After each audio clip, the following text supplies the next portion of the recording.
வசந்தம் டிவியின் ஆரம்பகால தொகுப்பாளர்களில் ஒருவரான சாஸ்வி பாலா எனப்படும் சுபாஷினி இலங்கை மக்களின் மனம் கவர்ந்த தொகுப்பாளினியாகும். மேலும் அவர் இலங்கை தமிழ் திரைப்பட உலகிலும் சிங்கள திரைப்பட உலகிலும் ஒரு நடிகையாக தன் திறமைகளை வெளிக்காட்டி வந்தார். அதற்கு உதாரணம் இனியவன் திரைப்படமாகும். இன்னும் ஏராளமான கலைத்துறை சார்ந்த பல்வேறு திறமைகளை கொண்ட சாஸ்வி பாலா தனது முயற்சியின் அடுத்த கட்டமாக தென்னிந்திய திரையுலகை நோக்கி தனது பயணத்தை ஆரம்பித்தார். அங்கு நடிகர் விஜயின் பைரவா திரைப்படத்தின் ஒரு சிறிய காட்சியில் தென்னிந்திய திரையில் தன்னை அறிமுகப்படுத்திய அவர் பின்னர் எல்லாம் மேலே இருக்கிறவன் பார்த்துக்குவான் என்ற திரைப்படத்திலும் வெப் திரைப்படத்திலும் கதாநாயகியாக நடித்து உலக தமிழ் சினிமா ரசிகர்களை தம்பசப்படுத்தியிருந்தார்.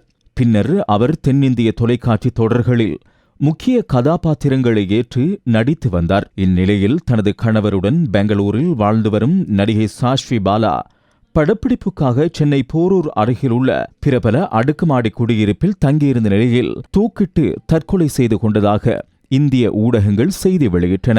அவரது மரணம் குறித்து தமிழக போலீசார் மேலதிக விசாரணைகளை ஆரம்பித்துள்ளார்கள்.